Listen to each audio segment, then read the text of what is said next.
আসসালামু আলাইকুম ওয়া রাহমাতুল্লাহি ওয়া বারাকাতুহু।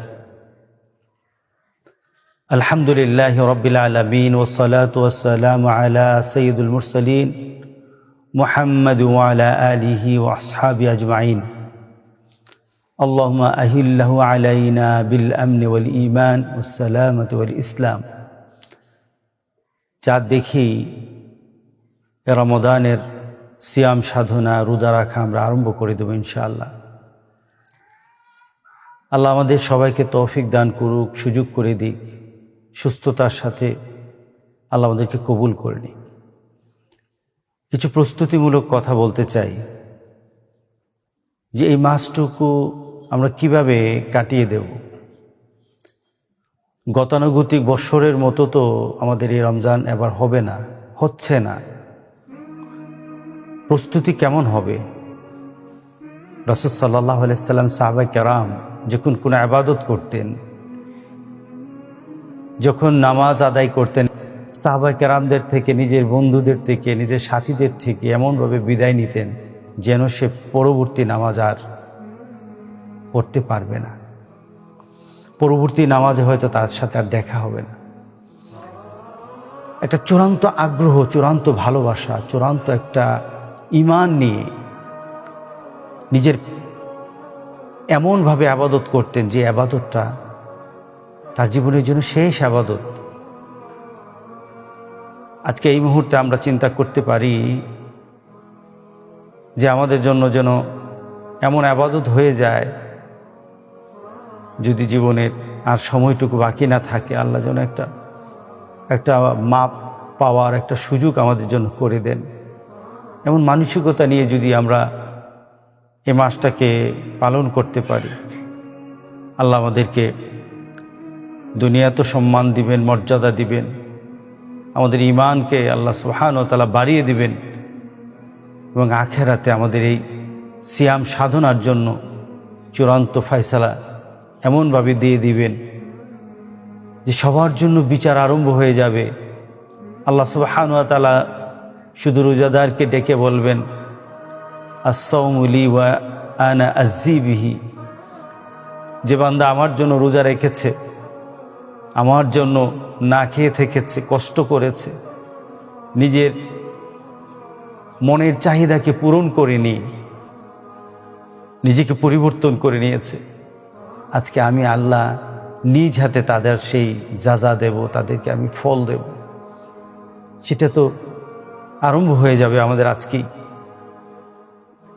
আজকে আমরা একটু প্রস্তুতি নিতে চাই। প্রথমত এই মাসটা হলো কোরআনের মাস। আল্লাহ সুবহানাহু ওয়া তাআলা এই মাসকে নির্দিষ্ট করে বলেছেন, শাহরু রমাদানাল্লাযী উনজিলা ফীহিল কুরআন, এই মাসে আমি কোরআন নাজিল করেছি তোমাকে পরিবর্তনের জন্য, হুদাল লিন্নাস ওয়া বাইয়িনাতিম মিনাল হুদা ওয়াল ফুরকান, তোমাকে পরিবর্তনের জন্য, তোমাকে হেদায়েতের জন্য এবং সত্য মিথ্যার পার্থক্য করার অনুভূতি, সে এই ধরনের নিজের মধ্যে একটা যোগ্যতা সৃষ্টির জন্য আমি কোরআন নাজিল করেছি, এই মাসে কোরআন নাজিল করেছি। তাহলে সর্বপ্রথম আমাদের একটা প্রস্তুতি হোক, এই মাসে কোরআনকে আমরা একটু চর্চা করে নেব। যারা পড়তে জানেন কোরআন তেলাওয়াত করবেন সহিভাবে। পড়তে জানার পরে আপনি পাশাপাশি কোরআন তেলাওয়াত করে কোরআনকে আমরা সমাপ্ত করব। আবার সাথে সাথে অনুবাদের সাথে একটা সময় বের করে অনুবাদ এবং তার ব্যাখ্যামূলক কিছু কথা আমরা জেনে নেব। আর যারা পারেন না, কোরআন পড়তে পারেন না, আপনাদের জন্য প্রস্তুত হওয়া দরকার।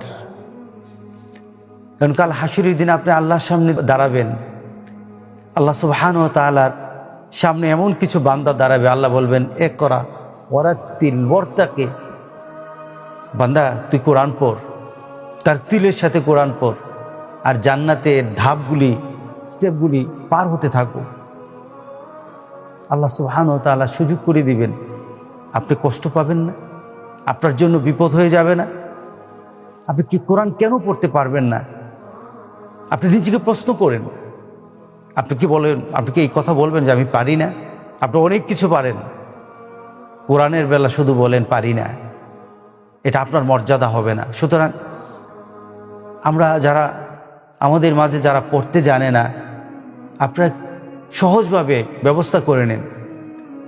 কোরআনের আয়াতগুলো আপনি এমন কিছু কারির কোরআনের আয়াত আপনি আপনার মোবাইলে ডাউনলোড করে নেন, শুনতে থাকেন, বারবার শুনতে থাকেন, বারবার শুনতে থাকেন।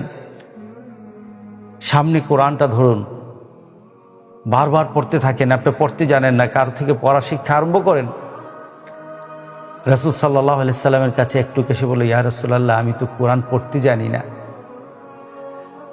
সে লোক ছিল বৃদ্ধ, কেঁদে দিল, আমি আল্লাহর সামনে কিভাবে দাঁড়াবো? রাসূল সাল্লাল্লাহু আলাইহি সাল্লাম তাকে পড়তে বললেন। সে লোক পড়তে সঠিকভাবে উচ্চারণ করতে পারছিল না, কেঁদে দিলেন, ইয়া রাসূলুল্লাহ, আমি তো সঠিকভাবে পড়তে পারি না। মানে শব্দটা ভেঙে ভেঙে, একটা বৃদ্ধ মানুষের যেমন গলার আওয়াজ তার জিহ্বার কারণে সৃষ্টি হয়, ঠিক ওইভাবে কোরআন তেলাওয়াত করছে। সে ব্যথিত হলো, রাসূলের কাছে কেঁদে দিল। রাসূল সাল্লাল্লাহু আলাইহি সাল্লাম বললেন, তুমি কেঁদো না,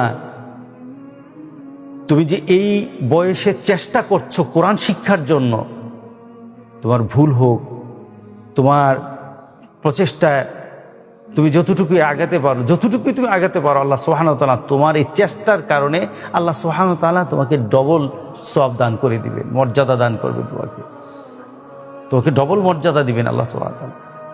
সুতরাং যারা পড়তে জানেন না, পারেন না, এই কথা নয়, ইনশাআল্লাহ পারবো, এগিয়ে যান, আল্লাহ সুবহানাহু ওয়া তাআলা দেখবেন আপনাকে কবুল করে নেবেন আপনার মানসিকতার কারণে। আমরা আরও পরিবেশ করতে পারি, কোরআনের পরিবেশ, কোরআনের মাসে নিজের ঘরটাকে কোরআনের ঘর বানিয়ে নেব। পারিবারিক একটা সার্কেল করব আমরা সবাই মিলে, ইফতারের সময়, ইফতারের আগে একটু বসে দোয়াগুলি পড়ে নেই, এরপরে তারাবির পর একটু কোরআন তেলাওয়াত করি, এরপরে পারিবারিক সবাইকে নিয়ে একটু কোরআনের কোনো বিষয় নিয়ে অথবা কোরআনের অনুবাদগুলি আমরা পারস্পরিক সবাইকে একজনে পড়ি, সবাই শুনতে থাকুক। এইভাবে পড়ে একটা পারিবারিক একটা সার্কেল, একটা পারিবারিক একটা পরিবেশ সৃষ্টি করা, পরিবারে একটা পরিবেশ সৃষ্টি করা। ঘরকে আপনি আলোকিত করুন কোরআন দিয়ে, ঘরকে আলোকিত করুন কোরআনের আয়াত দিয়ে, কোরআনের চর্চা দিয়ে ঘরকে আলোকিত করুন। পৃথিবীতে আলোকিত অনেক জিনিস দিয়ে করতে চায় মানুষ, তো কোরআনের জ্ঞান যে ঘরে থাকবে না সে ঘর আলোকিত হবে না। সুতরাং আপনার ঘরকে আলোকিত করতে হলে, আপনার পরিবারের সবাইকে আলোকিত করতে হলে কোরআনের জ্ঞান, কোরআনের চর্চা আপনার পরিবারে থাকতেই হবে। রাসূল সাল্লাল্লাহু আলাইহি সাল্লাম কোরআন তেলাওয়াত নিজে করেছেন, আমরাও সে চেষ্টা করব ইনশাআল্লাহ।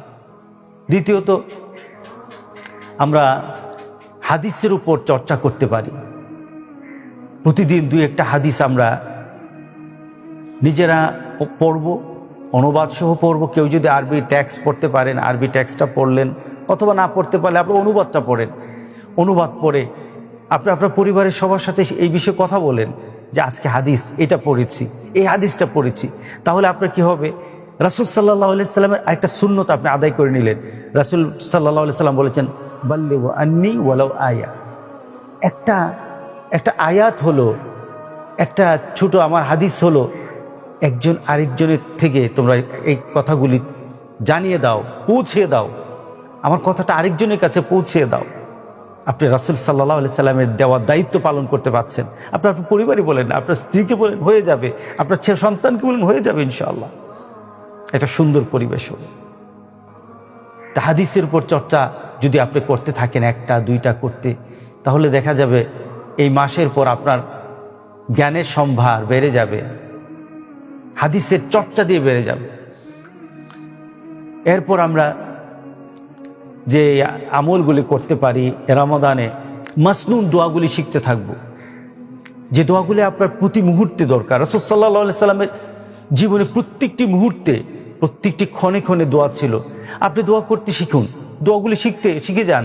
আপনার ঘরে ঢোকার জন্য দোয়া, ঘর থেকে বের হওয়ার সময় দোয়া, আপনার টয়লেটে যাবেন সেখানে দোয়া আছে, আপনার মসজিদে যাবেন সেখানে দোয়া আছে, আপনার বাজারে যাবেন সেখানে দোয়া আছে, আপনি ঘুমাবেন সেখানে দোয়া আছে, আপনি একটা অসুস্থ ব্যক্তিকে দেখতে যাবেন সেখানে দোয়া আছে। প্রত্যেকটি মুহূর্তে দোয়া দিয়ে ভরা ইসলাম দোয়ার সম্ভার, ইসলামের দোয়ার সম্ভার হয়ে গেছে। সে দোয়াগুলি একটু একটু করে শিখেন। এবছর অনেকে হয়তোবা মনে মনে চিন্তা করেছেন, টাকা আপনি দাখিল করেছেন, টাকা আপনার হজে যাওয়ার জন্য টাকা আপনারা দাখিল করে রেখেছেন। আল্লাহ আপনাদেরকে সুযোগ করে দেখ। কিন্তু আজকে অনেকে দেখা যায় হজ করতে যায়, হজের কোনো নিয়ম কানুন কিছুই জানে না, কিছুই পারে না, পড়তে জানে না। যে তালবিয়া পড়া হজের একটা অংশ, সে তালবিয়াই পারে না। আপনি রমজানে এখন বসে যান, একটা মাস আপনি প্রচেষ্টা চালিয়ে যান আপনার হজের জন্য, হজের প্রস্তুতি নেন, শিক্ষা নেন। এখন তো ঘরেই বসে আছেন, এখন প্রস্তুতি নেন, সময়টা আপনার কেটে যাবে। অনেকে বলেন সময় কাটে না, সময় কাটবে। আপনি সময় তো কাটবে। আপনি কোরআন নিয়ে চর্চা করেন, দেখেন সময় কেটে যাবে। সুবহানাল্লাহ, আপনার সময়টাকে আল্লাহ সুবহানাহু ওয়া তাআলা বরকত দিয়ে ভরে দেবেন। আপনি ঘুমিয়ে থাকবেন, সময় কাটবে। কতক্ষণ ঘুমাতে পারবেন? আপনার সময় কাটবে না। আপনি ঘরে হাঁটা চড়া করবেন, বের হতে পারবেন না তো। তাহলে আপনি কোরআন নিয়ে, হাদিস নিয়ে দোয়াগুলি শিক্ষার জন্য যখন আপনি চর্চা আরম্ভ করবেন, কখন সময় শেষ হয়ে যাবে টেরই পাবেন না। আর এই চর্চার মাধ্যমে যদি আপনি সময়টা ব্যয় করেন, এটা হচ্ছে জান্নাতি সময়। আপনার আল্লাহর কবুলিয়তের পর্যায়ে চলে যাবেন আপনি। একটু চিন্তা করে দেখুন, একটু চিন্তা করে দেখুন আপনাকে কি করা দরকার। এরপর আমরা যা কাজ যেগুলি করতে পারি, যে সেহরির জন্য তো আমরা উঠি, কিন্তু আপনি কি মনে মনেই চিন্তা রাখতে পারেন না, সেহরি তো খাবই, তাহাজ্জুদ তো পড়ব, সেহরি খাওয়ার জন্য তো উঠবই। সুতরাং আপনি সেহরির জন্য যেমন উঠবেন, আপনার ভিতরেই চিন্তা থাকুক, আমি আমার রাসূল সাল্লাল্লাহু আলাইহি সাল্লামের সেই শ্রেষ্ঠতম একটা ইবাদত, আল্লাহ যে রাসূলকে আদেশ করেছেন, কুমিল লাইলা ইল্লা কালিলা, আমার রাসূল একটু দাঁড়ান, রাতের বেলা একটু ইবাদত করুন। সেই ইবাদত তো তাহাজ্জুদের ইবাদত, আমিও করবো ইনশাআল্লাহ। এই নিয়ত করে তাহাজ্জুদ পড়া আরম্ভ করে দেন। আপনাকে আল্লাহ সুবহানাহু ওয়া তাআলা চিরদিন, যতদিন বেঁচে থাকেন, এই তাহাজ্জুদ পড়ার মানসিকতা আল্লাহ সৃষ্টি করে দিবেন। চলুন না এইভাবে রমজানটাকে পালন করি। চলুন না এ রমজান মাসে নিজের হাতকে আমরা খুলে দেই, দানের মানসিকতা আমরা সৃষ্টি করে দেই। এই মাসের মধ্যে যেন আমরা বেশি বেশি করে দান করতে পারি। আপনি যত এই মাসে বেশি দান করবেন, ততই আপনার অন্য সকল মাস থেকে আপনার প্রাপ্তিটা বেশি হয়ে যাবে আখিরাতে। চলুন এইভাবে রমজানকে পালন করি। আপনি বেশি বেশি করে আল্লাহর দরবারে তওবা করেন, দোয়া করেন। আপনি যখন দোয়া করবেন, তখন আপনি আল্লাহর সাথে কথা বলেন। আর আপনি যখন কোরআন তেলাওয়াত করেন, আল্লাহ আপনার সাথে কথা বলে। আপনি যখন নামাজে দাঁড়িয়ে যান, আপনি তো আল্লাহর নিকটে চলে যান। আপনি এই পরিবেশগুলি আপনার ঘরের মধ্যে সৃষ্টি করে নেন, আল্লাহর দেওয়া বিধান জানার জন্যে, মানার জন্যে। আল্লাহ আপনাদের সবাইকে রমজানে প্রস্তুতি নেওয়ার তৌফিক দান করুক। আল্লাহ আমাদের সবাইকে কবুল করুক। আল্লাহ যেন আমাদের সবার ভিতরে তার ভীতি, তার ভালোবাসা আল্লাহ সৃষ্টি করে দেন, এবং মনে বড় আশা যে কাল হাসুরের দিন আল্লাহ সুবহানাহু ওয়া তাআলা আমাদেরকে মাফ করে দিবেন। এই আশা নিয়ে যেন আমরা এই রমজানকে পালন করতে পারি। আল্লাহ যেন আমাদের সবাইকে তৌফিক দান করেন, সবাইকে সুস্থতার সাথে পালন করার তৌফিক দান করেন। আসসালামু আলাইকুম ওয়া রাহমাতুল্লাহি ওয়া বারাকাতুহু। Rose TV 24. Enjoy by listening to the Holy Quran.